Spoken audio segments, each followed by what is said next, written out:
Tiff and The Punisher, they won't back down. Fight for the children in every town.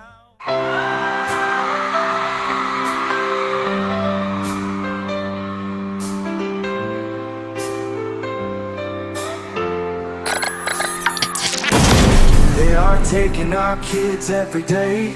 I try to make no one has a thing to say for those who have been isolated. Don't be worried, you have a voice today. So listen up everyone, here is the story. Child Protective Services is real. CPS is what they call it. They want our kids because it fills a lot of people's wallet. We all think it won't be us. We say when they come we will be so tough. It all sounds good when there's no one to take them. But when they come, your voice gets to breaking. Stay calm, step away. CPS ain't taking no one today. We are educated. Stay calm, step away. CPS, you need to leave. I know the tricks up your sleeves. You can't do what you're trying to do. We have done our homework. Don't do a damn thing without a warrant. You no longer will steal our kids this way.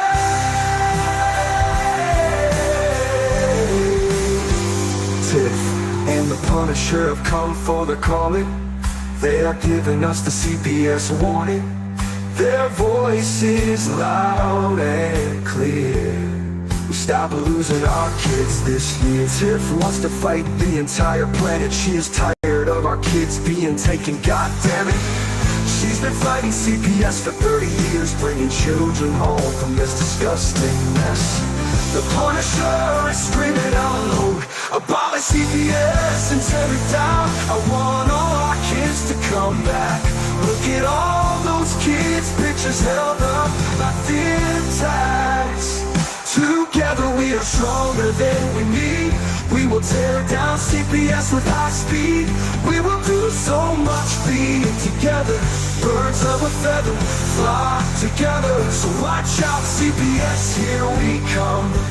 Picking you one by one. We promise to bring back the family and prosecute the caseworkers unhandily. So give us back the kids you have taken. Tiff and The Punisher sending you all on a vacation. The one with bars in the windows and the only games you play are on Nintendos. Corruption in courts, here we come. We won't stop until it's done. You judges need to learn what you stand for. This is Tiff and The Punisher warrior anthem. We cry out to all of you out there. We need support for a cause that many don't care. Our children are being stolen way too often. So CPS, we plan on doing the stopping.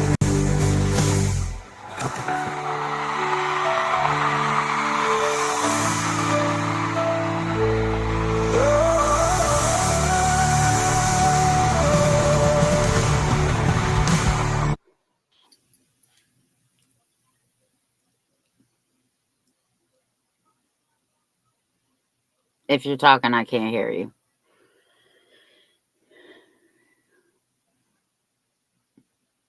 I can barely see you.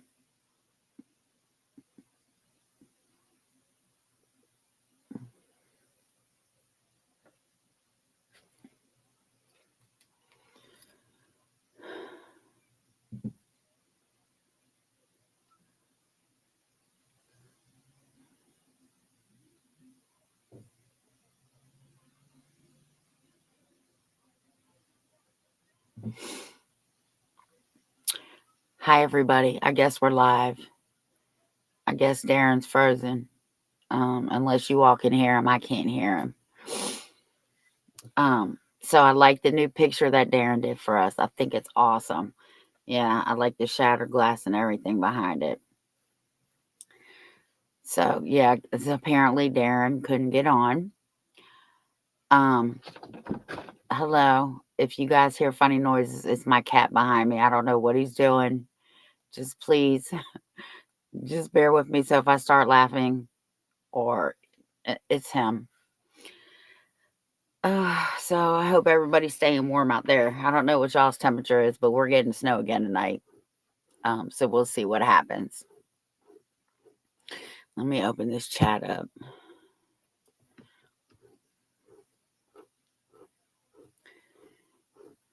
Yeah, so I guess Darren wants to fire it up tonight.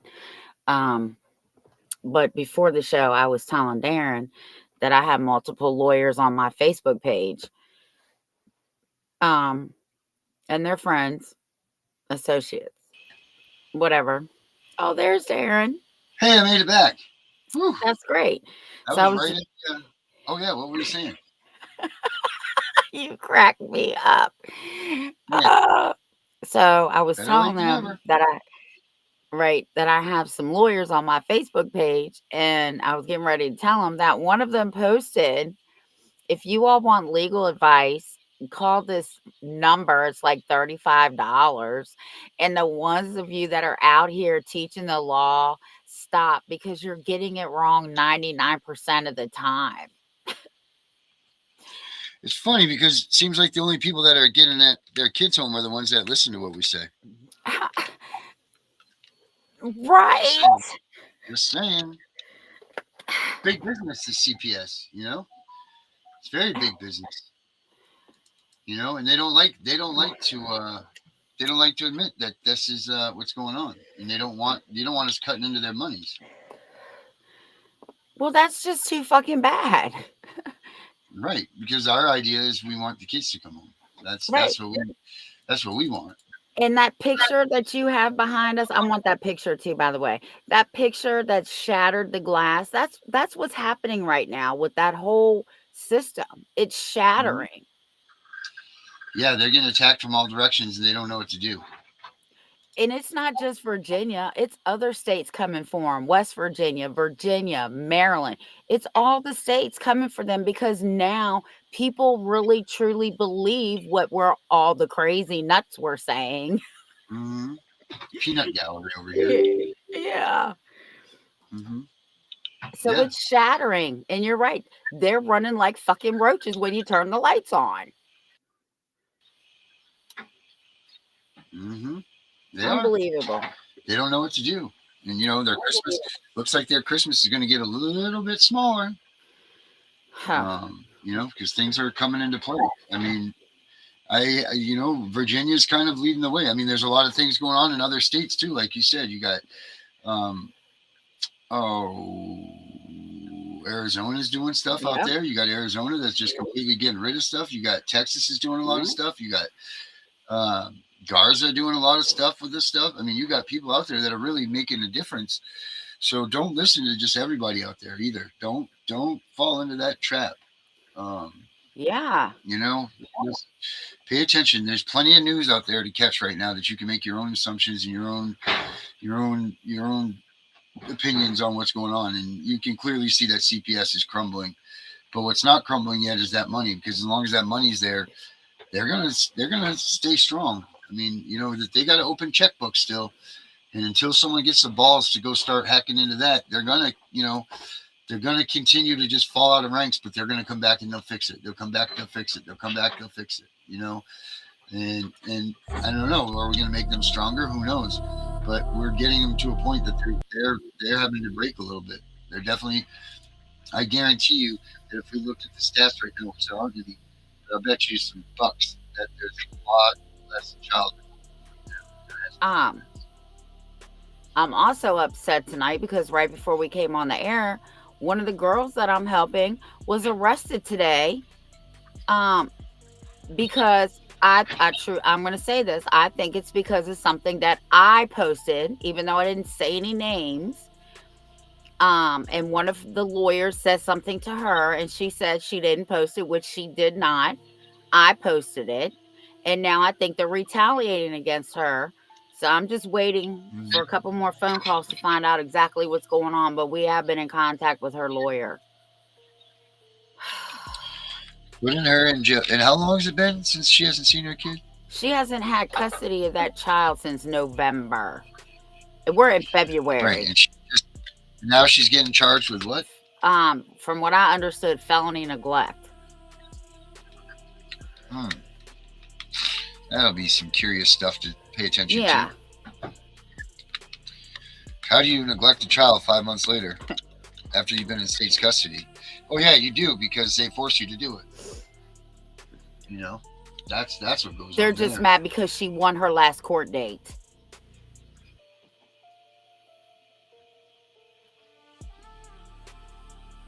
Oh my goodness. I'm trying to I know that there was just a GAL out there that got that just got pinched for some pretty bad corruption. Good. What state? I can't remember. That's what I'm looking for right now. I don't know who this Gal Loof person is, but they're not a very nice person either. Guardian. What is Guardian at? Lightem. There, and I can't even type that fast. Well, someone's got to do it here. I'd be all up on my Google. Google, what's this? Yeah. Oh, look at that. Looks like Georgia. Oh. There we go. Let's take a look here about what's going on with the and Georgia's crumbling too. Sure is. Let's see here. Let's share this right here. Difficult. Often go ahead. Courts to appoint a special advocate to figure out what's best for the in between. But tonight, two moms say there's a gap in accountability for a role with such high stakes. Senior investigator Rebecca Lindstrom explains.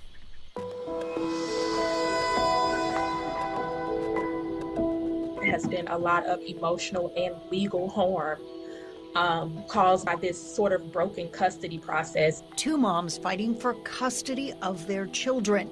A fight, they say, impacted by the same Fulton County guardian ad litem. They have a lot of power with little to no regulation. We'll explain their concerns in a moment. First, you have to understand the role of a guardian.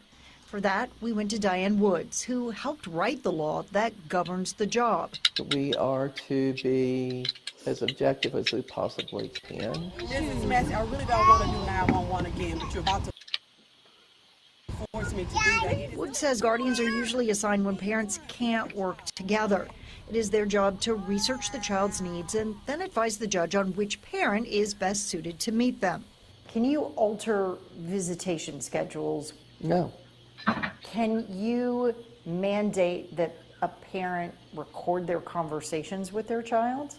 I can't mandate anything. Which brings us back to why Jordan Massey and Raven Evans are so upset.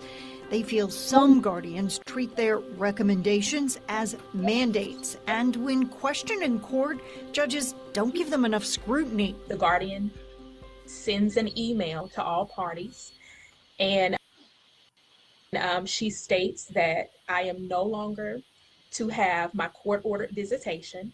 Evans lives in Louisiana. The decision from her child's guardian came just one day before her son was to board a plane for his spring break visit.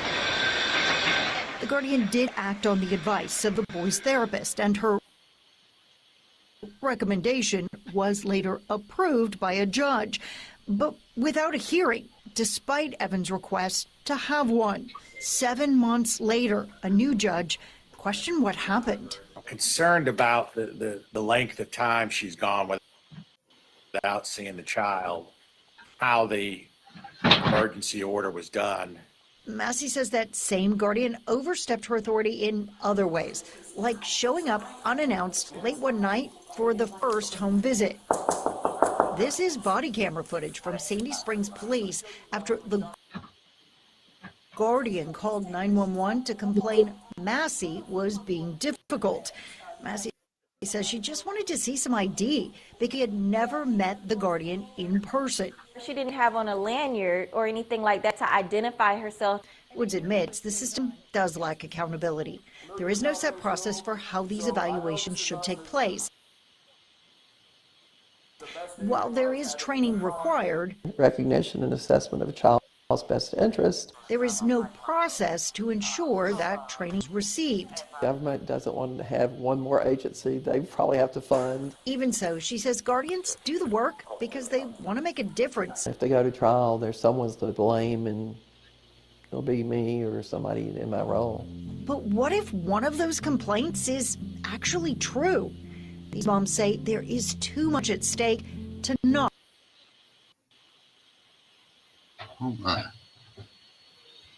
have better accountability. In Atlanta, Rebecca Lindstrom, 11 Alive News investigates. I can see why some parents are concerned. Is this the first you've heard about this in terms of a parent reaching out in the form of a complaint? No, we have parents who reach out to us every few weeks complaining about something that the guardian has done in their case, whether it be the actions that they're taking or even the amount that they are charging. But this is the first time that we receive complaints about the same guardian. Admittedly, it is usually the parent who is not getting what they want that is reaching out. And I have to say, we are in no position to say who should have custody of these children. And even if the guardians in these cases did everything right, researching the concerns did expose a problem with accountability, and we really felt like that problem was worth discussing. That guardian ad litem has such a critical role and really a lot of power if the judge just stamps off on a recommendation making it so. What kind of training is required for someone to have that position? And that is concern that, if we're stamping off on whatever they say without giving them that voice. Now, most guardians are actually attorneys. There are some smaller counties that allow someone from the community with a background in child welfare or the law to serve as a guardian. Either way, there is a set list of concepts that they are supposed to know, like courtroom procedures, how to perform a child custody investigation, how to detect abuse, child development needs, and interviewing techniques, things like that. But there is no set training program or even a checklist to see if the person has been trained. Now, Diane Woods, the GAL that helped write the law, says she would like to see oversight treated maybe more like mediators. Mediators have to have mandatory training. We have to register every year. They do criminal checks on us, make sure we're not criminals mediating. And there's some requirements and prerequisites, a lot of training for being a mediator in the state of Georgia, like I think it's over 40 hours, and I don't even remember. But it's intense. And every year you've got CLEs. So with guardians, that's not the way it is. Now, to help standardize some of that training, Woods did create Georgia Gals to hold events and a conference kind of to teach some of those best practices, discuss common topics that are coming up in the courtroom. And the problem is that they hold an annual educational conference, but it is voluntary and there's nothing that requires folks to register, which is why they don't even know how many guardians there are in the state of Georgia because there is no registration process. All right. I'm curious if most of these guardian ad litems are attorneys. One might think, well, I could go to the Bar Association to file a complaint. Maybe there's some recourse in that avenue since they're an attorney. Is that the case? And I thought that as well. So that is the first thing that research, because I thought, well, maybe we could just defer these parents to the Bar Association and have that process follow out. But what I learned is that even though they are attorneys, the state bar holds no authority when they are working in this role as a guardian. Right now, the judge in your case really is the only person you can go to with your concerns. But in a case like even Evans, she had 3 different judges. She did request a hearing on the GAL's motion, and as you saw, the email exchanges that kind of went back and forth, the guardian just said, well, I don't really think that that's necessary. The judge's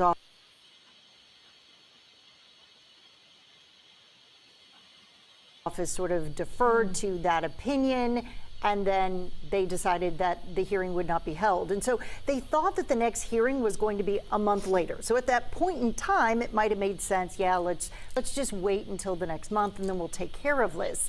But court processes are constantly delayed. There's always something that comes up that's got to push it back. And in this case, that ended up meaning 7 months went by without her being able to see her son in person, and even her phone calls were impacted. She reduced my communication to only twice a week, 15 minutes each call. And then she ordered that I pay for a communication app that would then record my calls with my son. And so that's where we are today. Not being able to see my son and not being able to talk to him. 2 hours a month of communication. Yeah, and good with the math there. I think one of the other things that complicates this is that Raven was acting as her own attorney. And so when she's filing those complaints with the judge, it might look like from the clerk's office that this is just another mom complaining, but she's doing what an attorney in this case would be expected to do if your client had problems. So again, because of the way these court cases are set up, you've got a lot of room for just the guardian to make decisions that perhaps might be overstepping. Now, I will say, since I spoke with Raven, she has had a hearing. Her visitation has been restored. We're still waiting to hear, though, whether the judge is going to make her use that recording app during her phone calls, though. And again, Evans wants to know why she wasn't given the opportunity to push back before the order was signed by that judge. We just have 30 seconds left. If accountability is the answer, how would you build that in? I think that it kind of goes back to what we heard earlier, maybe with the mediator. Parents can request a new guardian be assigned if there is a major concern, of course, but they have to make the case that, things really need to change and that this isn't just a parent who is upset about what is going on. Again, statewide training courses, they want oversight, and they want clear processes so that families who do feel like there's an issue have a way that they can know in advance to express that concern. A really important conversation. So many families, children here caught in the middle. Thanks so much, Rebecca. If you have something that you would like Rebecca and our team to investigate, call us at 404-873-9111 or email us at investigates@11alive.com. Woo! Lord Almighty, what'd you think of all that, Tiff? Well, she only got her visits back because she probably told him that she went public and they knew they were going to air it. Yeah, I imagine. I mean, 'cause they were pretty much damn well telling her she wasn't going to have anything back. Yeah. And see, that's the problem. Man, well, you know what? We got to... Right? It is. But the adults are given too much power. Now, she said at the beginning there that she couldn't do all that stuff that we hear so many times that they are doing. Yeah. We hear all the time how these GAOs are making their, they recommend that these cases, that they lose their visitation, that they do all of this, they cut down on this, and then the judges go for it. That's ridiculous. But we got Lewis Ewing back here. Maybe we should ask him how he feels about. Yeah, bring him out. Bring him out. He's the next runner-up. Mr. Ewing, how are you, sir? We almost thought we were going to go seamlessly. Uh-oh. We'll get him. He'll be here. That's right. Give us our liberties or give us death. Forget it. Nope, we don't have you yet, Lewis. Microphone button down there at the bottom. Select the right mic. We try for this. Did you see Dr. Death's in the house? And he said, how do you know CPS worker is telling it, what did he say? He said, well, I told him he had to prove it, and he said he's got the transcript, so that sounds like a trip to federal court to me. oh, I told them their mouth was moving. Yeah.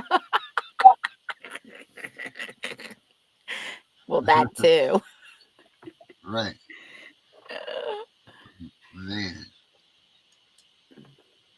Lewis. Oh, I almost could hear him, I feel like. Do you see the little thing on the bottom there with the microphone? That might be your selection point that you might be missing out on, or go to the settings bar.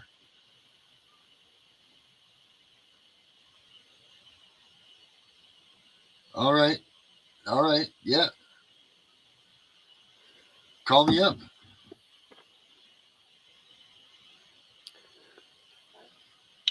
Oh, yes. No video, it says, because it's not allowing you to do that on there. How about this? How about you stay there, but call me on my messenger from your phone? Then your video can be on. It should work.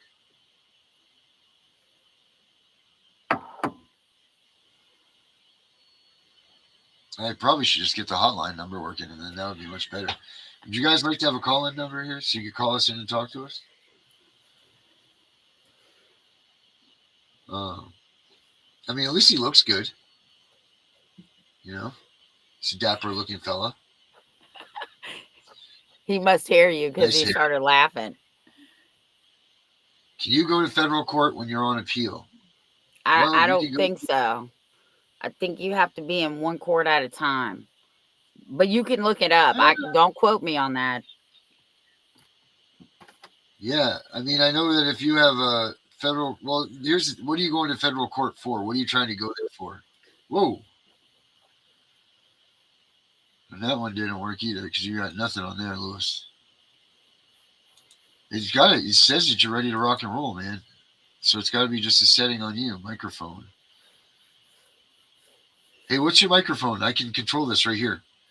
Logitech Brio, is that your microphone? Or is it the Realtek Audio? I think I can get this for you, Lewis. Try that. Talk to us. No, Is the microphone on? Oh, good one. How about now? So I can see your microphones. Scarlett Solo, USB. Ooh. Requested guest to change microphone to microphone Scarlett Solo USB. Well, that's nifty, Tiff. I can control the microphones now. Well, that's good. We just got to make it work. Or is it to be the Logitech one? How many microphones do you have, Lewis? All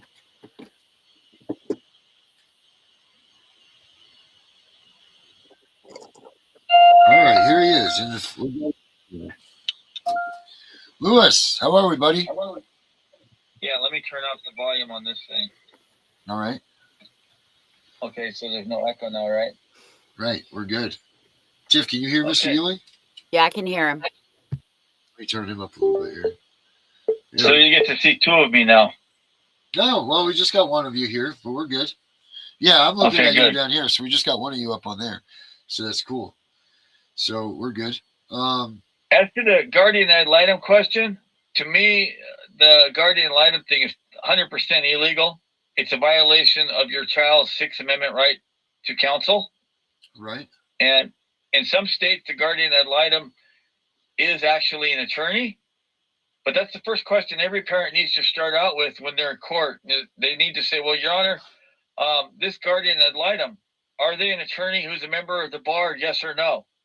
Now, in the states where they will say no, you need to say, well, Your Honor, my child has a right to have the appointment of counsel pursuant to the Sixth Amendment of the United States Constitution.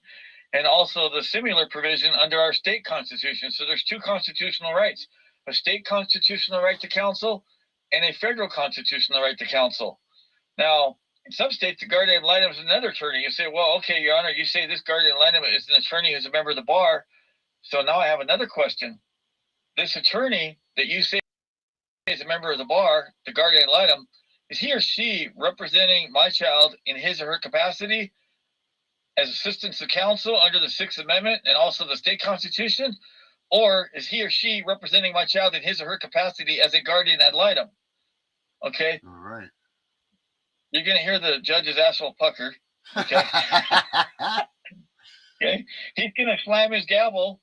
He's going to declare recess, and he's going to run back into the judge's chambers, and he's going to be thinking, who in the hell's in my fucking courtroom asking me these kind of advanced legal questions? Because this is a huge scam. The guardian ad litem is the enemy spy. They're the enemy spy for the court. They ask your children questions. They interrogate, interview, and ask your children questions out of your presence and without your attorney's presence. That violates 18 U.S.C. 5033. So if all you folks send me an email to rcwcodebuster@gmail.com, I will send you my flyer, 18 U.S.C. 5033, invoke your child's right to remain silent flyer. Now, an attorney is going to try to lie to you and say, well, that only applies to criminal proceedings. Okay, this is half true and it's half false. Because what they're doing is they're using a civil setting to ask your children criminal questions. And that could be used against you in a court of law, potentially, depending what they ask them. So you do have a right to invoke that. And also, if you cite Rule 2 of the civil rules, they've combined law and equity into one form of action called civil in all 50 states. Look that up, Rule 2. There shall be one form of action, and that should be called civil. They've combined law and equity into one form of action called civil. If you read in the same sections in your statute books or your court rule books, now some states use a statute, other states use a court rule, some states use both. It's also going to say all forms of criminal pleadings were abolished. And that's like, what? They charged me with drunk driving and they charged me with drug possession. And what does this mean? All criminal pleadings have been abolished. Well, this is advanced legal stuff, but let's just get back to the guardian ad litem stuff. The guardian ad litem is the enemy spy for the court. The guardian ad litem is also the enemy spy for CPS. Mm-hmm. So whether you're or not, your guardian ad litem is or is not an attorney, okay, even if they are only representing your child in his or her capacity as a guardian ad litem, which means they're violating all your child's rights to assistance of counsel under the state constitution and under the Sixth Amendment of the United States Constitution. So all the parents need to demand that their child be appointed counsel. Now, some states are going to tell you, oh, well, we don't appoint counsel until the TPR hearing. Now, there's a big trick here, folks. Okay, there's 3 levels. Okay, whether it's abuse, sexual abuse, negligence, or dependency or abandonment. The main thing they charge people, they start off with is a petition for dependency.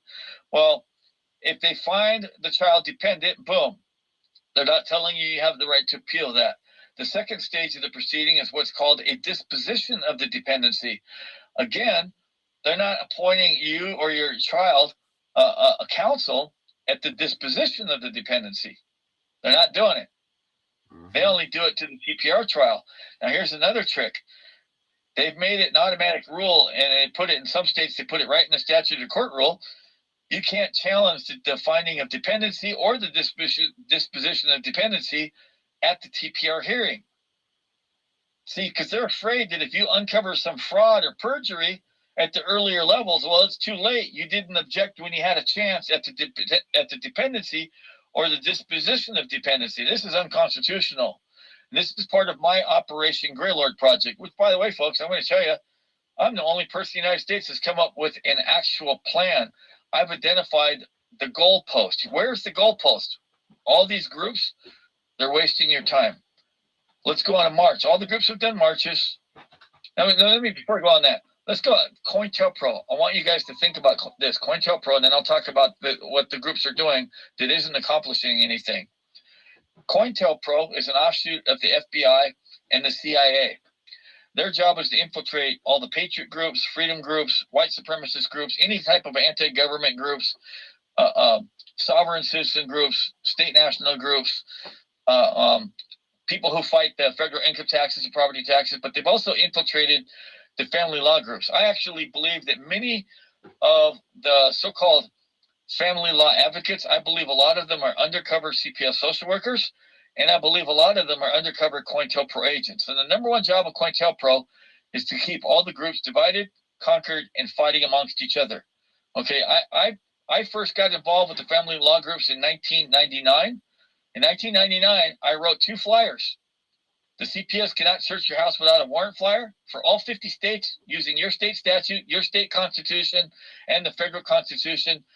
My CPS cannot search your house without a warrant flyer contains the very best U.S. Supreme Court decisions regarding the cops, a county sheriff, nobody, a CPS social worker, guardian ad litem, they can't come into your house without a warrant. The holding case on search illegal searches is a case called Payton versus New York. Look that up, Payton versus New York. But if you just send me an email to rcwcodebuster@gmail.com, I will send you that flyer for free.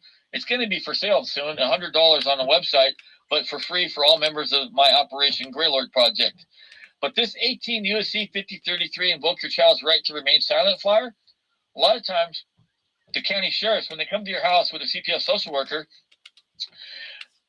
you could tell the social worker, well, I need to see a warrant. The CPS social worker is going to lie to you and say, I'm CPS, I don't need a warrant. And then you're looking at the sheriff behind them and he's just shrugging his shoulders like, yeah, she's a social worker. Okay. And then they're tricking you into believing, well, the sheriff didn't say she couldn't search, so therefore she can search. And then a lot of times the social workers will threaten you. They'll tell you, well, I have another CPS social worker at your child's schools right now. And if you don't let us search your house right now, I'm going to call the social worker and tell them to pick up your kid. They'll lie to you. They don't have an emergency pickup order or anything, but they will lie to you. That's what they'll tell you. So now you let them in. And this is what happened to a couple in California. Okay. They found a meth pipe in the house. Well, unfortunately for CPS, they picked on the wrong Mexican family that had a lot of money. Okay. And this was a big case back in 1999, 2000. I forget the name of it, but it's in my flyer. Folks, I read too much case law to remember everything about everything. Okay. But you ask for my flyer, rcwcodebuster@gmail.com, AOL.com, yahoo.com, and protonmail.com. It's rcwcodebuster. I'll send you these 2 flyers for free, but I wrote my 18 U.S.C. 5033 flyer out of this case, and this is an amazing case. It was a big deal. It was all over the radio and the television. Okay, this case went to the 9th Circuit. Okay, they had ruled, and you won't believe this, they ruled in the parents' favor. Okay, and literally, when I was hearing about this, and they said the trial is going to be taking place tomorrow, and so right at the time I called the court clerk. She said they're too busy to. But I said, well, do you have any messenger services that you allow to come in and make copies of court files? And so she gave me a number of a company. And I called into that messenger service, and they said they were booked, but if I paid them extra money, that they would go in and get a copy of that file. So that next morning, first thing in the morning, the process server called me up and said, the court clerk wants to know why you want this file and who are you? And I told the court clerk, look, I'm a federal lawyer. Here's my federal bar number. I'm also a tribal lawyer, but I have a couple of cases right now where I have my Indian tribal clients. I really need this information for my Indian tribal clients. And so she was satisfied with the fact that she got my bar number. So she approved the guy to make copies of the file. So this guy makes copies of the file. So later in that day, several hours later, it came out in the news on the radio that they just ruled in favor of the parents. And you're not going to believe this. They ordered the case unpublished and sealed. Literally, wow. My process server called me up on the phone, and he said, I just barely crossed the street. It was like almost impossible because the traffic here is really bad. And he said, I just loaded the file into the trunk, but I see that the court clerk and the bailiff is running down the steps screaming at me to stop. Seriously. Okay, and I told him, leave. Pretend like you don't see him. Leave. Okay, so the guy drove off, and he sent me the file. And this file was about 9 inches high. Okay, it was a huge file. Okay, so in between working on other clients' cases and whatnot, I would say over the next 3 to 4 to 6 months, every time I went to the library, I pulled every case that was cited in that file, and I narrowed it down to the top 3 cases. Okay, so I got my hands on a brief that ruled in favor of the parents that the CPS violated their rights by interrogating and interviewing their children out of their presence, which led to the discovery of the meth pipe. No kidding. That's in my flyer, and I give that out for free. Okay, so you guys need to keep these 2 flyers, laminate them. They're 2-page. It's a 1-page double-sided flyer. Okay, so if you know how to work your printer, when I send it to you, just run it through your printer again and convert them into a 1-page, double-sided, single-page flyer, and fold up a copy. Keep it. Have your kids keep it in their back pocket, in their lunchbox, in their jacket, their coat. Also, keep a copy laminated with both sides, taped to your front door. Mail a copy. Mail a copy, certified and registered receipt mail to the CPS, social worker, and whatnot. And when the sheriffs come to the door, have at least a half a dozen sets, because sometimes if they're really anxious to get your kid or search the house, they're going to have 2 or 3 cop cars there, especially if they're planning on taking the kid. And there's only one time in the last, when I put this flyer out, 1999, 2000, there's only one time in the last 7 years, my flyer didn't work. It's for a lady in North Carolina. Her name's Christine Alden. Look her up. She's in North Carolina. They went and applied for a warrant. And so they kicked in the doors and they swatted her. And then unfortunately, she didn't have money to hire me. But I was able to, comp her some. She paid a small consulting fee, part of the consulting fee. So I comped her enough paperwork to prevent them from being able to terminate her parental rights. They still have not terminated her parental rights, and she's still fighting them. And she's trying to save up her money in hopes that she can hire me. But, kids, the problem is her kids have aged out now, so there's another problem. Right. But they're still in the custody of CPS because they're autistic. So since they declared them to be special needs child, they're still legally being treated as a child. So she can still fight for them, even though they've aged out. The problem is they're a special needs child. So it's kind of like you're still a child. Yeah, well, that's big bucks for them, man. That's huge money for them, the autistic children. But the guardian ad litem statute, that's going to be part of my attack on Operation Greylord, on the same basis that the entire family code is 100% unconstitutional. Okay, if we have 3 branches of government, I want you folks to think about this. These are arguments that nobody's ever raised against CPS. Nobody in the family law groups has the knowledge of the law to raise an argument like this. 27 years. I've watched this family law movement move nowhere. They haven't moved a single inch. But back to what I was saying about COINTELPRO. The number one job is to keep all the groups divided, conquered, and fighting amongst each other. I'm actually a member of hundreds of groups. There's mothers' rights groups, fathers' rights groups, stop parental alienation groups, stop forced adoption groups, stop medical kidnap groups, equal shared parenting groups, split custody 50-50 groups, domestic violence groups, domestic violence survivor groups, live beat dads, deadbeat dad groups, and every type of fight CPS group or stop CPS group. I'm a member of hundreds of groups. Now, some of these groups have thousands or hundreds of members. Some of them have chapters in every state with hundreds or thousands of members in all the groups. And there we go. All the groups are divided, conquered, and fighting amongst each other. Okay? Now, everybody says we all need to work together. And here's what I'm telling all of you folks. You could take the leaders of every single one of these groups and get them all to work together, and they wouldn't accomplish a goddamn thing because they don't have the legal knowledge and they don't have the legal experience. They cannot lead the way. None of them. Not a single one of them. Okay?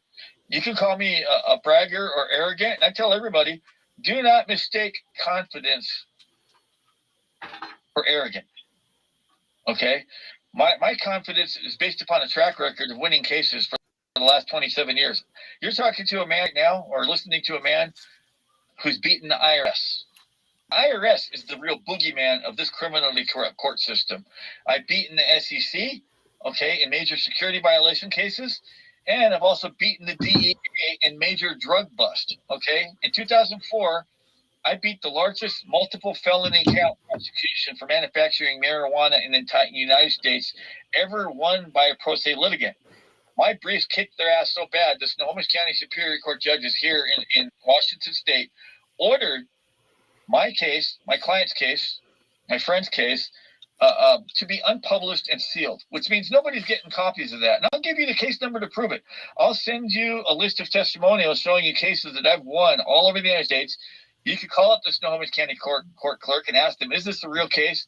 And give them the name, State of Washington versus Kurt Ronald Riggin. Okay. And I'll give you the case number. You can call them up and say, is this a real case? And then she'll say, well, let me get that name again, and let me get the case number and read the case number to them. And she'll say, well, hold on a second. I'll go check the computer to make sure. Most of the court clerks know about it, but, in case they have a new clerk that doesn't know, because this is a 2004 case. It's an older case.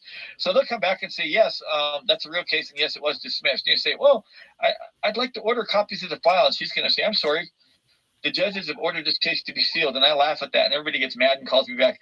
They can't seal the case. I go, you're not touching those briefs for less than $75,000, $60 at the lowest, depending how many plants you got. Right. I don't care if you got 50. I don't care if you got 50 kilos of cocaine. I'm going to beat it. But we'll talk about that on another day. Okay. And for you parents who don't want to know about drug cases, well, let's think again. How many of you parents have lost your kids because you tested positive for drugs?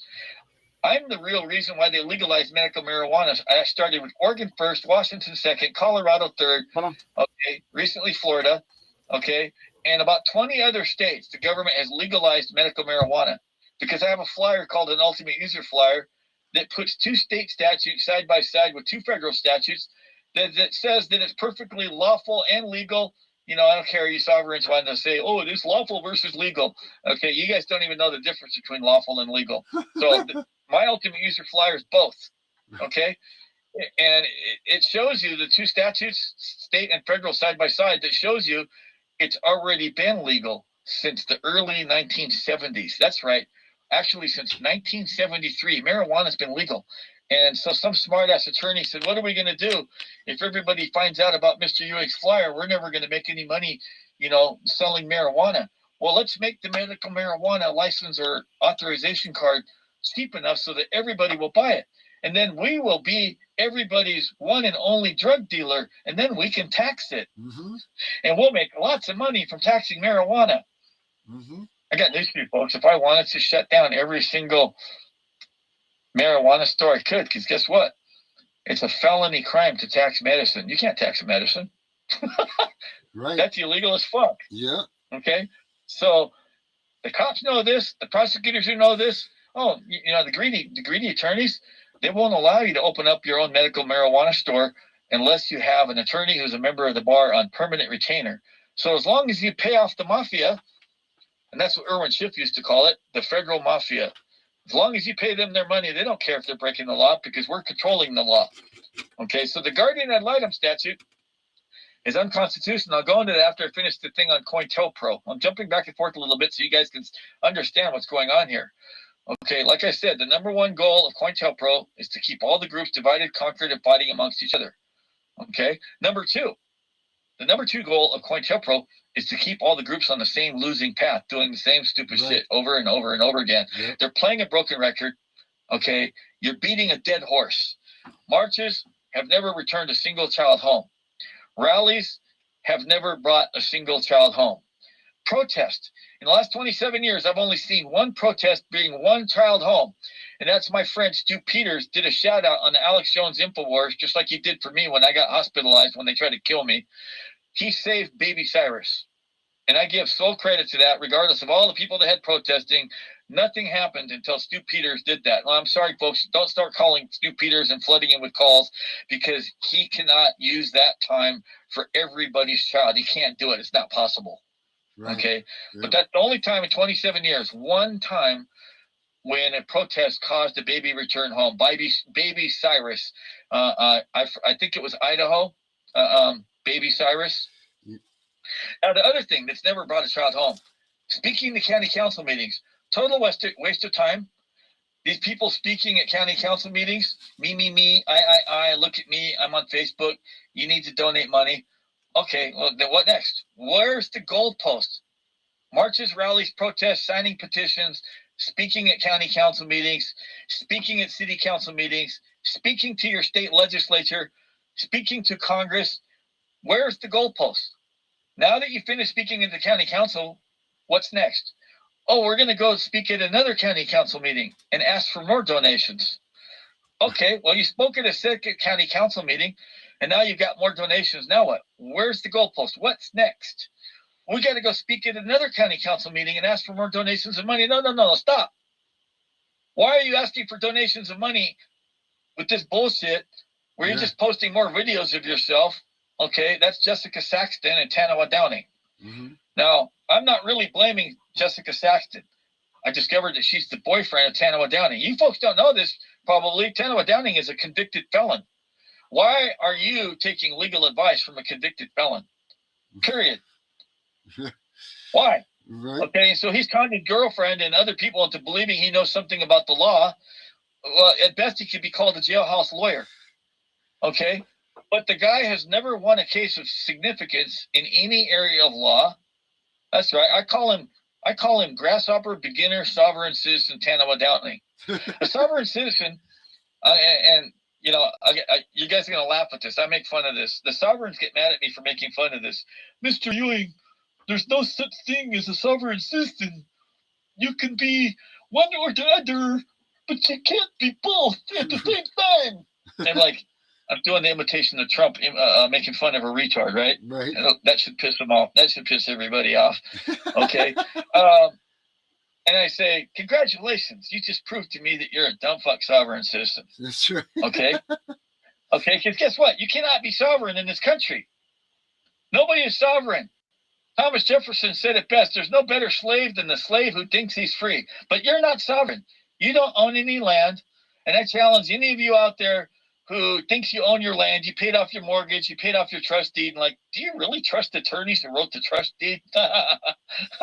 That's ridiculous. They wrote the trust deed to get rid of mortgages because it was taking them a year to 2 to 3 years to foreclose your house and kick you out of a house if you had a mortgage in the old days. Well, all the attorneys got together and said, well, we got to get rid of the mortgage because it's taking us and the banks too long to steal these people's houses. We need to be able to steal the people's houses faster. Okay, I became a lawyer for the purposes of being able to Sun Tzu, the art of war, know your enemy better than they know themselves. I had to join them to figure out what they're doing so I could fight on you guys' behalf. It has to be a lawyer that takes on the system. It has to be an attorney, but it has to be somebody that's not subject to being disbarred by them. I can't be disbarred by the Washington State Bar Association because I've never been barred by them. They cannot disbar me. I've actually been authorized to practice law. Okay, so here's the thing. You're not sovereign because you don't own land. I challenge all of you, stop paying property taxes and see how long it takes for the government to come remove you from the land because it doesn't belong to you. So there, right there, I proved you're not sovereign. And money. We don't have any money in our wallet. Okay, that money in your wallet, Title 18 U.S.C. Section 8 defines a Federal Reserve note as being an obligation of the United States.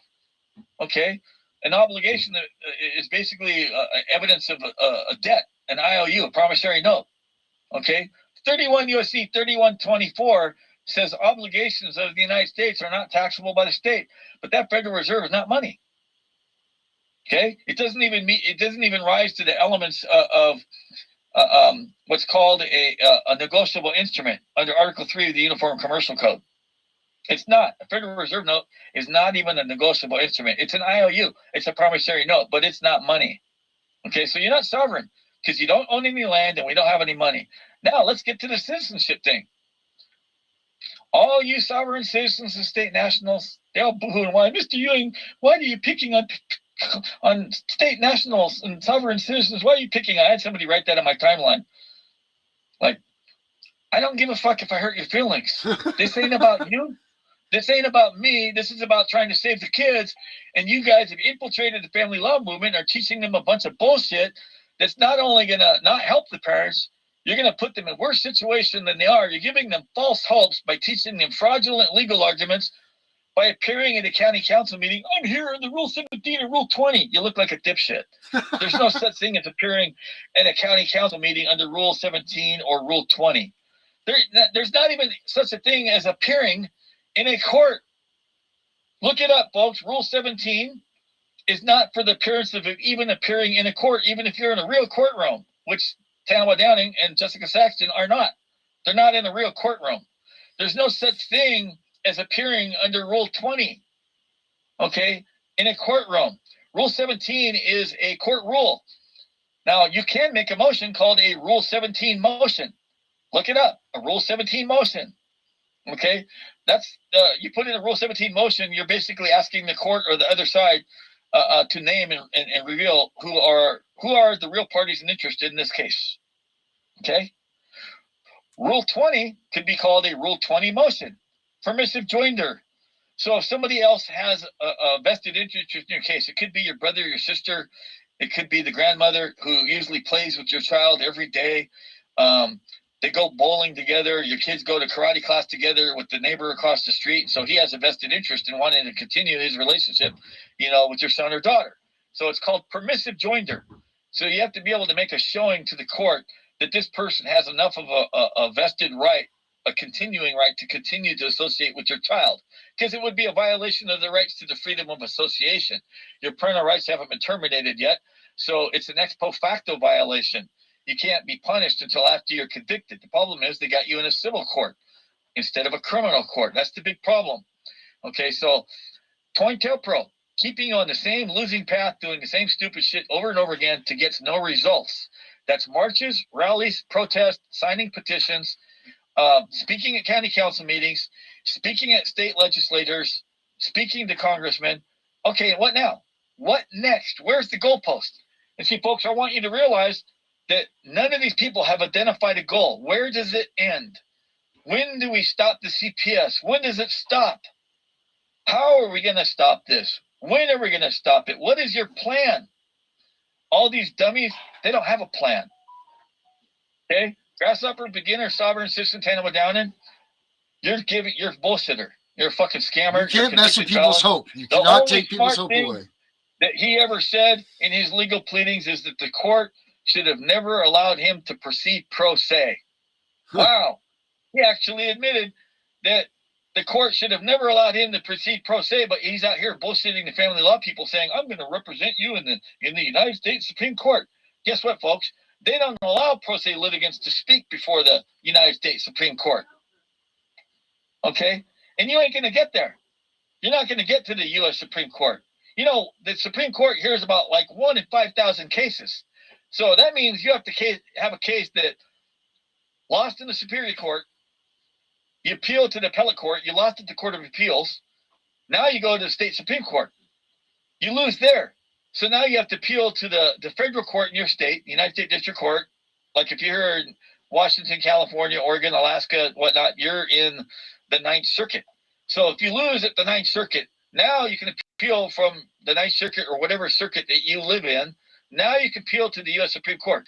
Only like 1 in 5,000 cases are going to be heard. So he's leading people to believe, like, I need donations of money because we're going to serve the Capitol with complaints. Folks, I got a list of at least a dozen names that witnessed Tanawa Downing and Jessica Saxton go to Washington, D.C. with boxes and boxes of complaints that they asked for donations of money to serve on people. And guess what? They never fucking served them. Right. They got all these people that donate money for making complaints, and they never serve these complaints. Oh, it's on to the next project. Speaking at county council meetings. Hold on 1 second. One meeting. I gotta go. I got somebody coming to my front door. But I'll catch up with you later. And Darren, I'll call you in a little while. Okay. I'm signing off. Good night, everybody. Good night. Good night, Jeff. Good night. Now continue on, Lewis. Okay. So now it's on to the next thing. Even one of Jessica's videos, she said, we really need to move on this county council thing because it's got a lot of traction. She's got a lot of likes. She's got a lot of followers. And they've never seen money get donated so fast by speaking at these county council meetings. Right. Okay. And I posted something about it. And some lady wrote on my timeline, Mr. Ewing, at least they have the balls to appear before county council. And I'm laughing. What balls? First of all, I hope Jessica don't have any balls. But right. That's besides the point. This day and age, you never know. But here's the point. It doesn't take balls to speak at a county council meeting because that's not a court. They don't have the power of arrest. They cannot arrest you. Right. So there's no penalty. Court right. or attempting to practice law, unauthorized practice of law. You appear in court, Okay, they don't have no balls. The worst they could do at a county council meeting is they could say, your time to speak is over. They could shut off your microphone. They could tell you to leave the meeting. Otherwise, they're going to trespass you. And you can literally see at the end of some of Jessica's videos, which they very carefully edit. Once you notice, she scurries. She finishes up her speech really fast. And then she runs off because she knows they're about to trespass her from the building. Mm-hmm. Okay. Now, I want you folks to realize this. The county councils have absolutely no authority, no power, no jurisdiction, and no control over the CPS or the court system. Zero. None. So you're in the wrong bat place, at the wrong bat channel, at the wrong bat time, because you're batshit stupid, batshit delusional, batshit crazy, or you're a batshit scammer, fooling everybody into believing that you're in a courtroom. Because all the dummies that are watching, look, Channel Downing and Jessica, they're standing up to the judges. Look at that. They're in what looks like a real courtroom setting.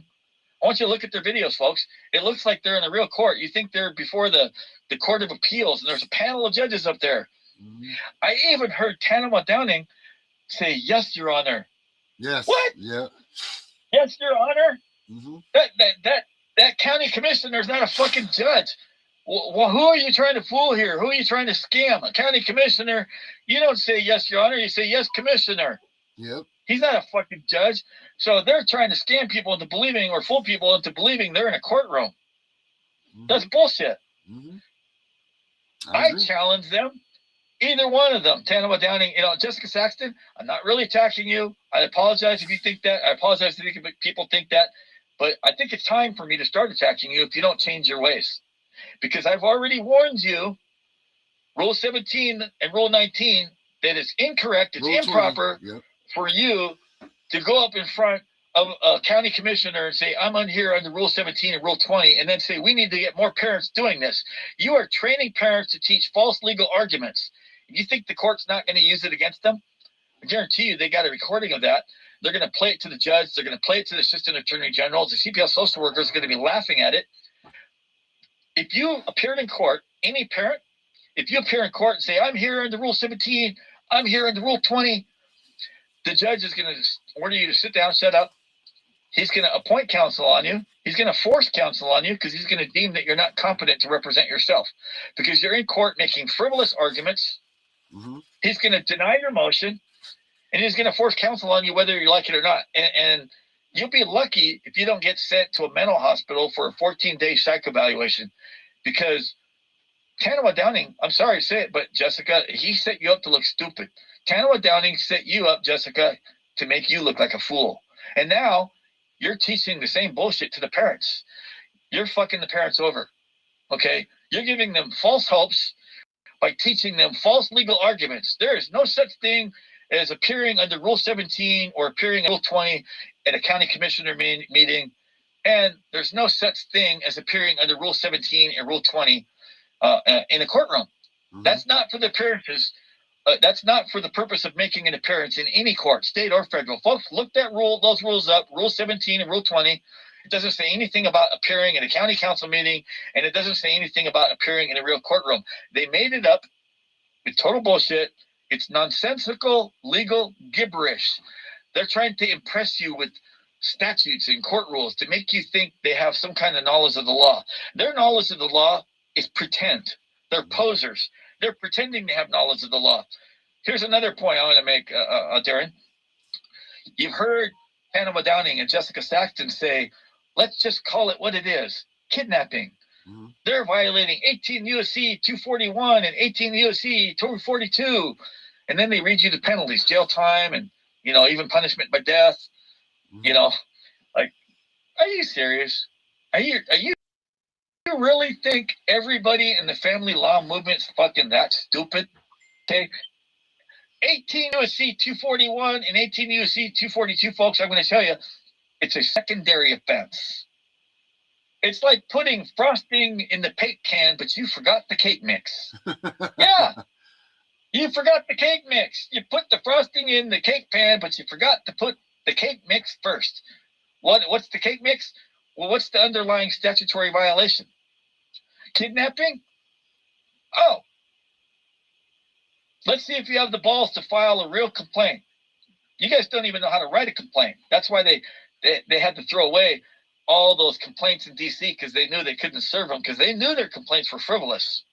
Yeah, they know the end. That would be the end. It's over. They know it's bullshit. Yeah. Okay? Yeah.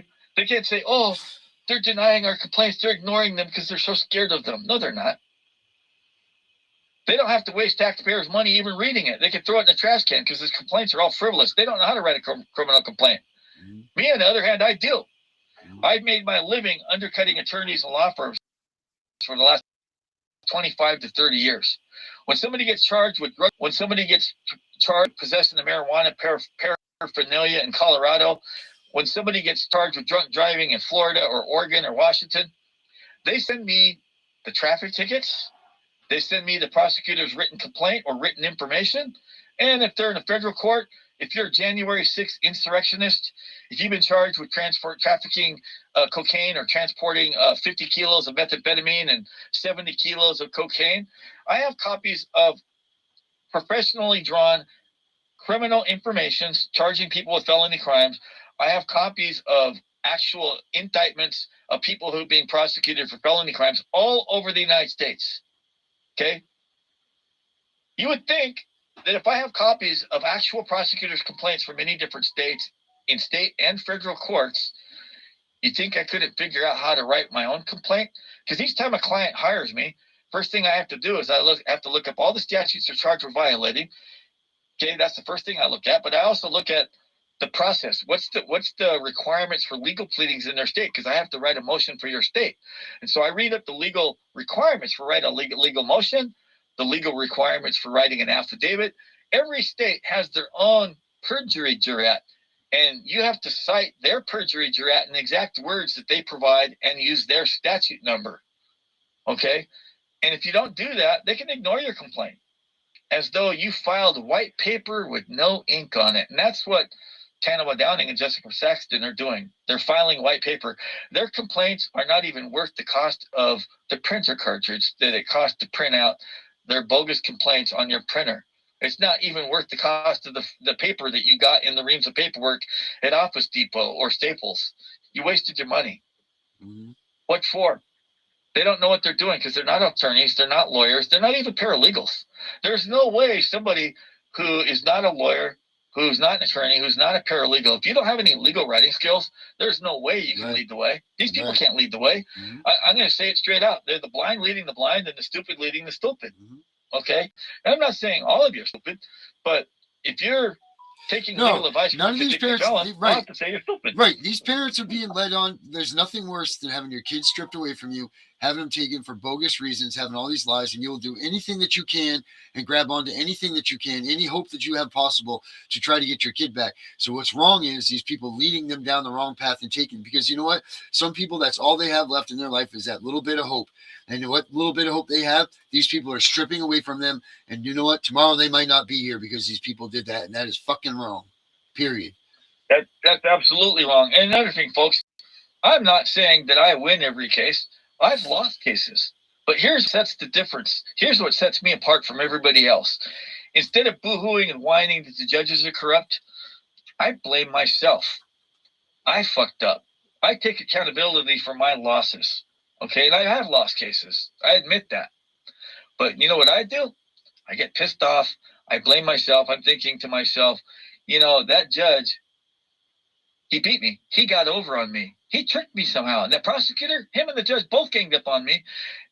And I know that they, somewhere along the line, they tricked me or I fucked up. I left out something. I didn't follow some court rule that I didn't know about, or I missed something in the local rules. Maybe I forgot to read the local rules. And I tell folks, you got to read your state court rules. Westlaw Publishing publishes state court rules. LexisNexis also publishes court rules for some states. And you also have to look at your local rules. You have to go to your county court where you're at, county superior court, whatnot. They're going to have online somewhere, there's going to be a link where you can download and save down and print out a copy of your local court rules. So whenever you're filing a motion, you have to follow the state court rule and you also have to follow the local court rule. But I blame myself when I lose a case, okay?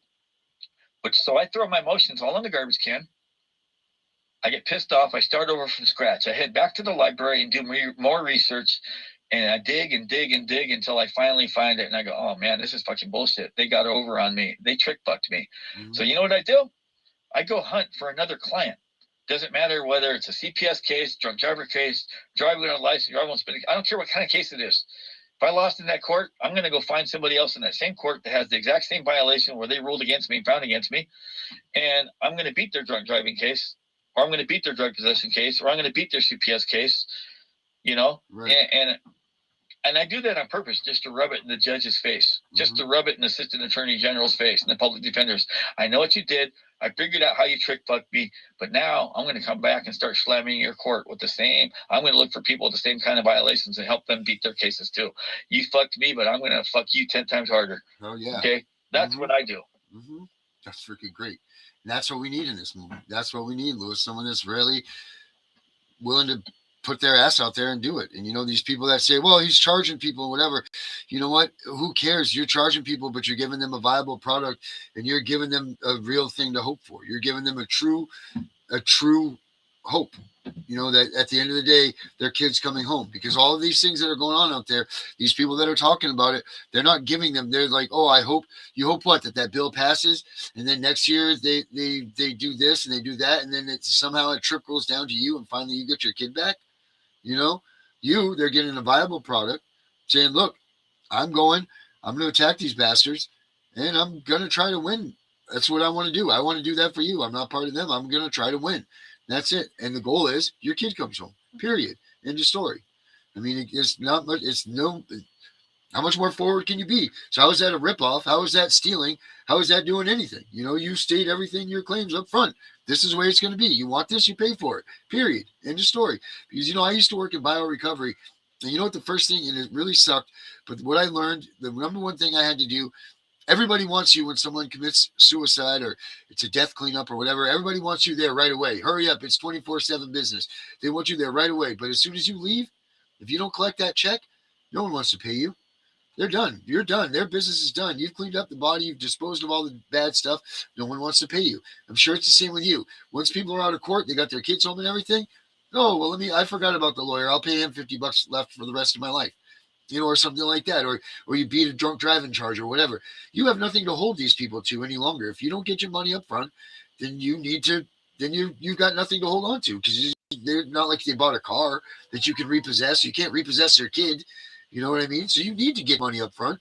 So, and the amount that you're looking at charging with your program and everything, that's not shit. That's tiddlywinks for, you know, for someone that's truly fighting to get their kid home. And I can't even believe that people say that stuff, but they do. It's a pack of cigarettes a day, maybe less in some states.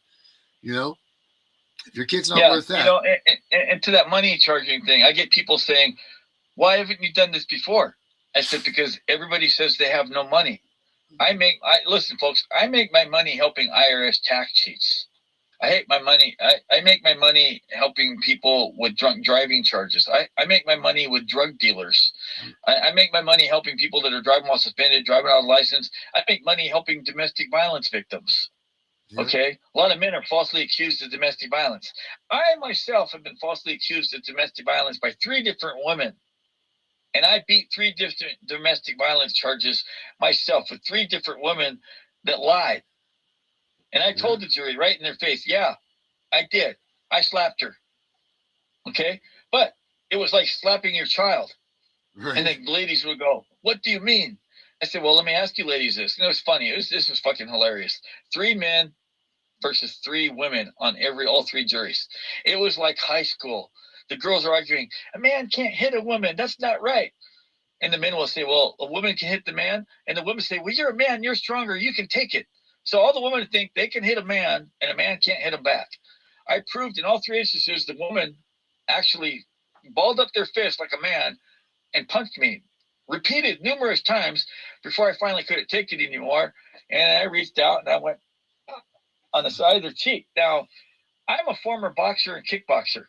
Okay, I used to be a sparring partner for Greg DeMont Hagen, former IBF World Lightweight Boxing Champion. Mm-hmm. I trained at the Eagles Boxing Gym for 6 years. I lived with Rocky Mosley Jr., 7th ranked in the world in the WBC as a junior middleweight. His trainer was Eddie Futch, who came to town to train him for a fight because I I let his boy, Rocky Mosley Jr., that's what he called him, that's my boy, okay? And I let him live with me rent-free for a whole year on condition that we ran together every day, and he taught me what he knew about boxing and whatnot. Eddie Futz trained me for 6 months. You folks who don't know this, Eddie Futz trained Roberto Duran and Joe Frazier. So I got a little bit of boxing skills. I got one of the best trainers in the world to train me. I also used to train with Maurice Smith, who's the same age as me, 64.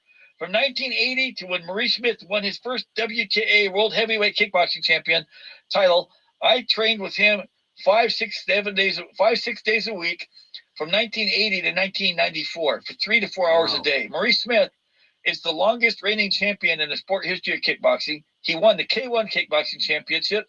He won the K2 Kickboxing Championship. He won the UFC 14 and he won the UFC 15. Do you really think that if I hit a woman that she wouldn't be dead or hospitalized? Right. You really think I'm a woman beater? Okay, none of these women had a single blemish, no bruised cheek, no swollen cheek, no black eye, no bloody nose, no bloody lip or split lip, nothing. Nothing, zero.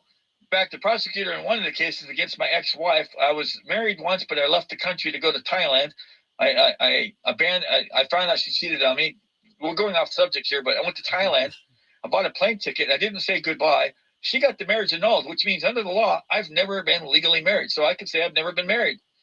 But on the day of trial, they're saying, you better plead guilty, Mr. Ewing. We have pictures, of the bruises and whatnot. If the jury sees this, you're gonna get a long jail sentence. They were lying to me. Your Honor, I've been demanding they produce the pictures for the last 6 months, and they refused to produce them.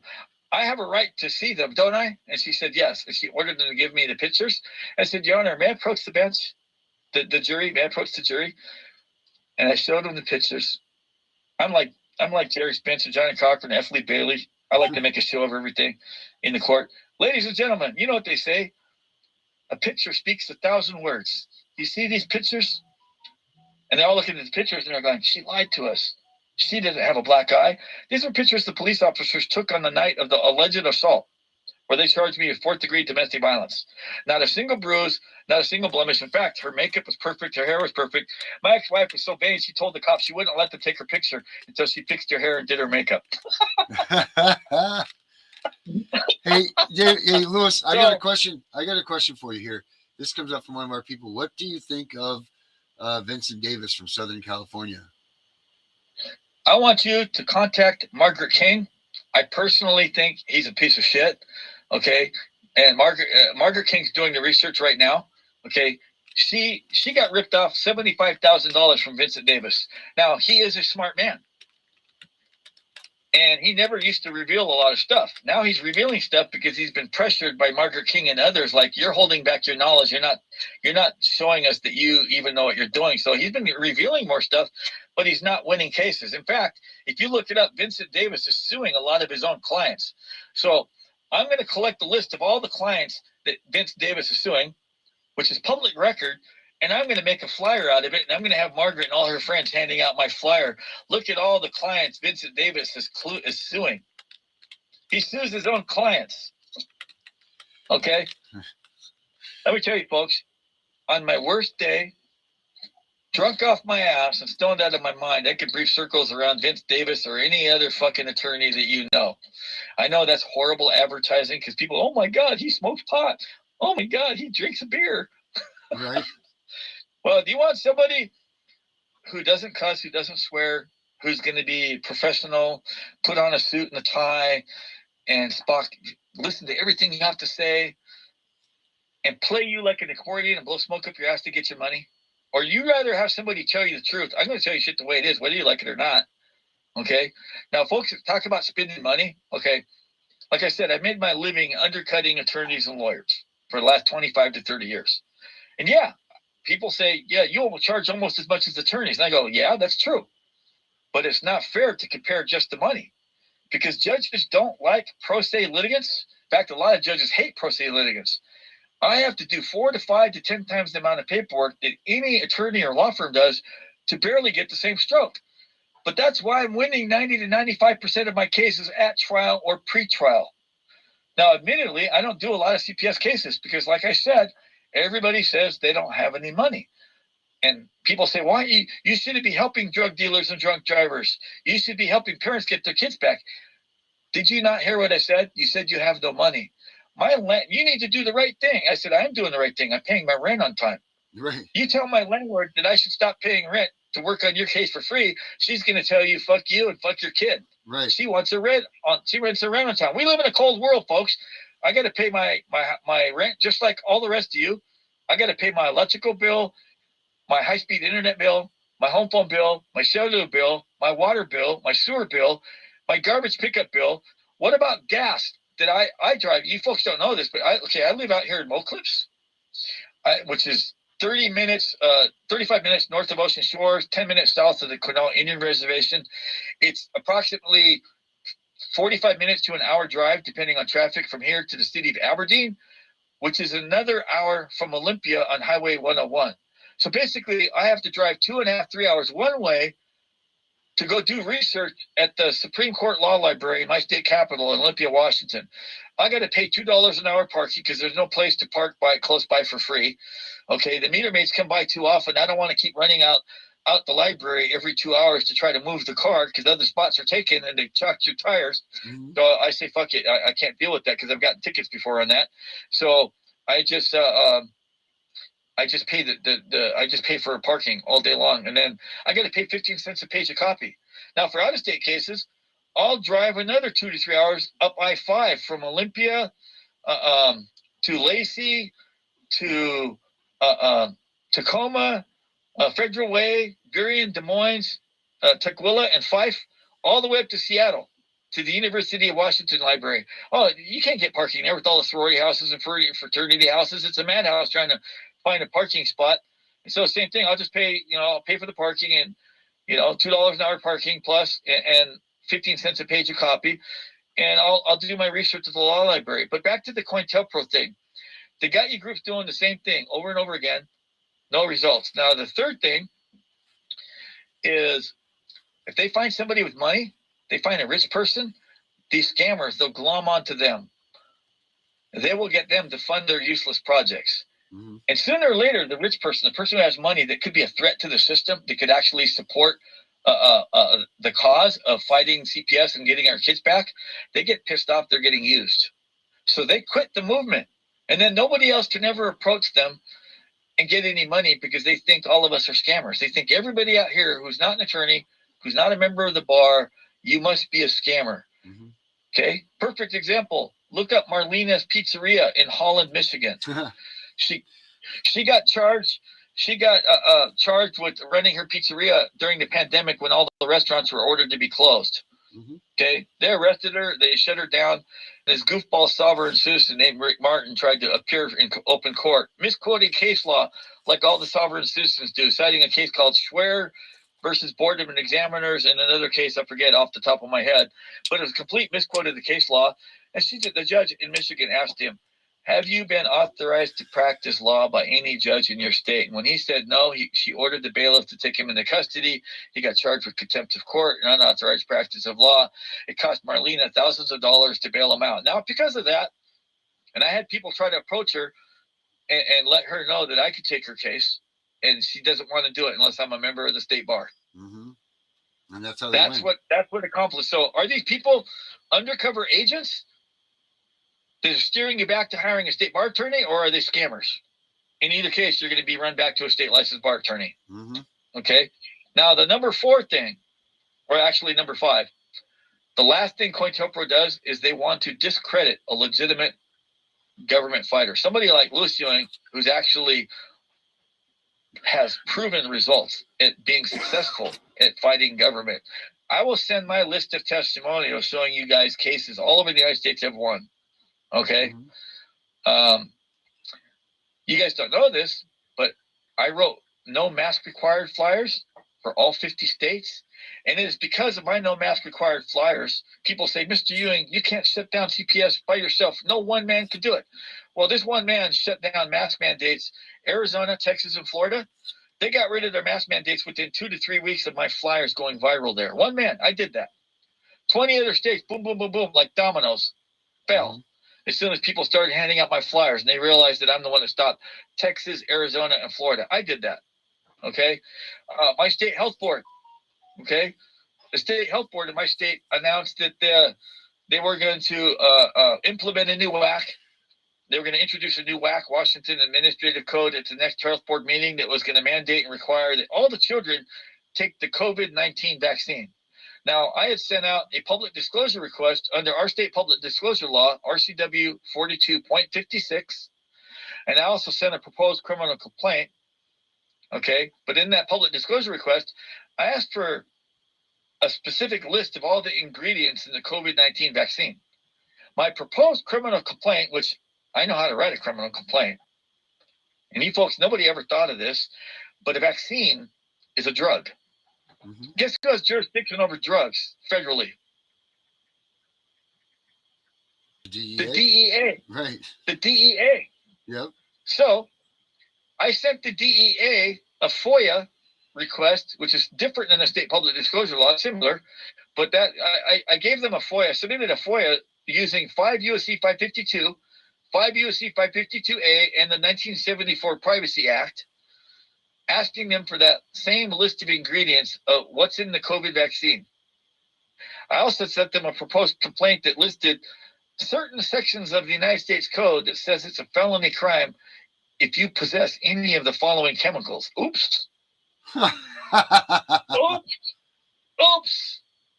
I sent that to the DEA, the FBI, the U.S. Marshal's Office, the Department of Justice, the U.S. Attorney's Office, and to the Postal Fraud Inspector, because they sent these huge boxes of unused COVID-19 vaccines to school districts all over the United States. Now, guess what? I don't know if you guys remember reading about this, but Pfizer, Gavi, Moderna, Johnson & Johnson, and AstraZeneca, it was in every major newspaper nationwide. They dumped millions of dollars of unused COVID-19 vaccines in the landfills, in the garbage dump. But they didn't put my name on none of that. Okay? They're not going to give me credit for that. I'm also the man who stopped Boeing. Yeah. One man right here, drinking a Corona and smoking a pot pipe. I beat the largest aerospace corporation in the world, the Boeing Corporation, and I forced the Boeing Corporation to publicly announce they were no longer going to enforce the Joe Biden vaccine mandates long before the U.S. Supreme Court made their ruling. Now, how did I do that? I got some salespeople up in Snohomish County, in Linwood area, Everett area. They don't want their names mentioned because they don't want any kind of heat from the government. Okay? I'm the frontline guy. Okay? But they got over 5,000 Boeing employees to make a donation to me. And of course, I made thousands of dollars. Mm-hmm. You know, I organized over 60 school districts here in Washington. We have 295 school districts here in Washington. And the Washington State Association of School Board Directors, they wrote a letter and they sent it out to all 295 school districts, specifically telling them that if they get one of my public disclosure requests, that they are to immediately contact their legal counsel. Well, at that next health board meeting, the Washington State Health Board, can you believe this? Like literally 2 weeks after they got my public disclosure request, at the next health board meeting, well, you know, we really care about your children. We decided to take a vote, and in the best interest of the children, oh God, I hate the way they use that word, the best interest of the children, we decided we're going to wait until the Washington State Legislature actually passes a statute authorizing COVID-19 vaccines to be mandated. Oh, whoa, you just admitted to your lie? Right. A couple months earlier, you said that you had a WAC and you were going to roll it out the next health meeting, and you were going to mandate all children take the COVID-19 vaccine without a law being passed first. Now, part of my RCW 4256 public disclosure request cited the specific statute in the Washington Administrative Code that says they can't implement a WAC until the legislature first passes an RCW statute. Every statute has to have an implementing regulation. They can't enforce the implementing regulation by itself. They have to have a statute to implement first. Now, some statutes are self-executing, but these ones aren't. In some cases, and depending what state you're in, some statutes are self-executing all by themselves. But in a lot of states, I've got case law that says the statute is incomplete without the regulation, and the regulation is incomplete without the statute. You have to have both. Okay. Okay, and all the lawyers are jealous in Washington. All the bar attorneys, they're pissed off. All the parents are asking them, well, how come the Washington State Association of School Board Directors never wrote a letter like this for you guys? And you guys are members of the bar. Mr. Ewing's not even a member of the bar. And he's getting these kind of results, and all the attorneys are jealous. They hate me. They make fun of them. How can you, Lewis? So there's your proof, folks. There it is. That's why one man can take down CPS, and that guy's going to be Lewis Ewing, right? Lewis, we are way past our time here, brother. Thank you for coming in tonight. I'm glad that we could air some of this out, and I hope that people are paying attention and listening. And, you guys can email him. I put it up here. It is, what is your email again, Lewis? I put it up here somewhere. RCW RCWcodebusters@gmail.com, AOL.com, Yahoo.com, and protonmail.com. RCWCODEBUSTER. RCW Codebuster. One last point. I want everybody to go look at the latest video by Jessica Saxton, which proves that she is just as incompetent and ignorant as the law as all of you. She attempted a phone call. I'm trying to report a crime to the FBI. Hopefully, we're gonna find an FBI agent who's honest, who's gonna take my complaint, and I'm gonna start Operation Greylord 2.0. She even had the nerve to write that on her own Facebook page, that she's gonna do Operation Greylord 2.0. Hashtag on her own page. Are you kidding? This lady can't even beat a parking ticket. There's no way in hell she's going to do Operation Greylord. And she just proved it to all of you because she doesn't know how to file a complaint with the FBI, and she videotaped proof of her incompetency. Go watch that latest video. That's proof she cannot lead the way. She can't even file a complaint with the FBI properly. She's just as lost as all of you folks, period.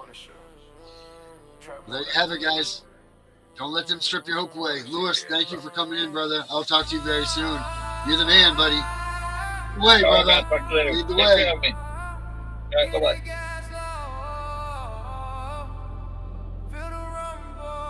Like it or not, guys. That's the face of the future right there. Believe it or not. That's it. CPS snakes stealing in the night. Family broken, but we to fight. Apples and secrets with ice in our vein. YouTube dropping bomb, breaking chains. Giving more pressure, we won't fall here. Just a rum to make them disappear. Tiff and The Punisher hit it. Fighting for freedom, they can't hold us back. Abolish CPS, catch it again. Exploding the truth in the trap of a time. Pump it up, pump it up. Pump it up, pump it up. Punisher roll, Tiff never crack.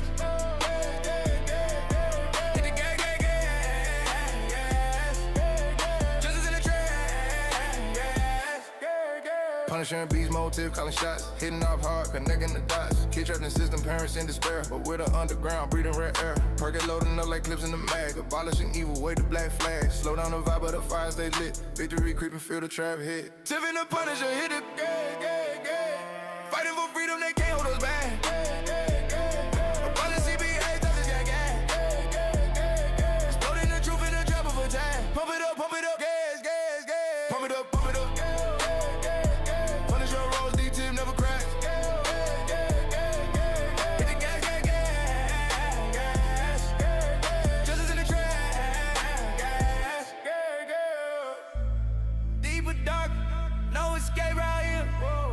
Tipping phones to the street, punish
They said don't fight the system. They said stay quiet. They were wrong. Lock in. We are exposing what so many have failed to. We are going to show you what bar attorneys have hidden from all of us. Hundreds of thousands of children and twice that of parents have been lied to and walked down the road of termination. It's the death penalty. We're all of the protesters, the ones who fight for the rights of prisoners, dogs, illegal immigrants. Why aren't you coming to the aid of our children and families? Right here in America, every day a child per minute is kidnapped. And no one cares. We fight alone until today. CPS Punishers mount up. Here comes the CPS Punisher. Anonymous tip, another lie from one of them. No warrant, no proof, just a badge and a grin. Stealing kids like trophies, thinking they'll win. Mama crying on the porch, daddy in the cage. System wrote the script, but the CPS Punisher just flipped the page. The educator they banned, I see every violation, every forged line, every ex-part hearing, every stolen time. One tap of the app and the truth ignites. Welcome to the CPS Punisher, now we can fight. CPS and the courts have lied to us all. The courts will not disgrace the family. CPS Punisher. Here to avoid the chains and expose the game. CPS Punisher. The educator they never wanted you to find. Punisher. One tap and their empire cracks. We re-rise, we take our kids back. The app is called the CPS Punisher. I'm the cape in the shadows, the skull in the night, the binder full of secrets, the weapons you all need. Ab initio, watch me void that lie. Fourth Amendment armor, watch the tyrants cry. Falsified drug test gone in a flash. I see Tebio, warrior, due process king. Every parent's hero when the hotline rings. I call it justice. Download the truth, now the system busts us. From the courtroom to the streets, hear the battle cry. The CPS Punishers arrive. Kiss your bar asses goodbye. They tried to silence us, now we're the loudest voice in the room.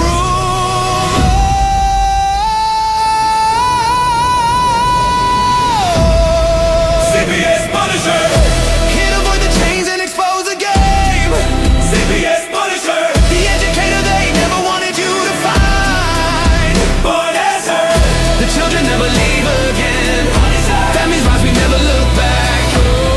We now use the CPS Punisher.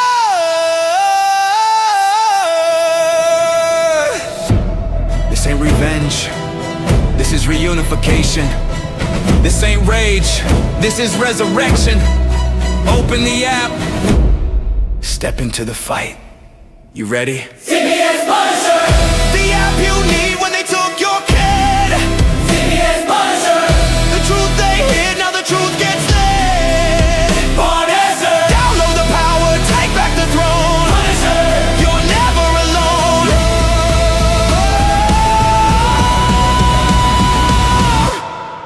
CPS Punisher. The educator they never wanted you to find.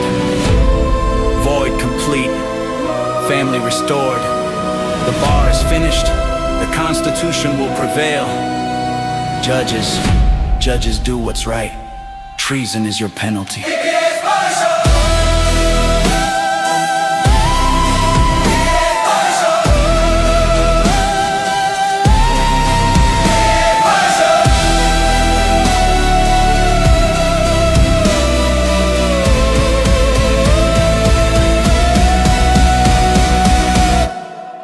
Here comes the CPS Punisher.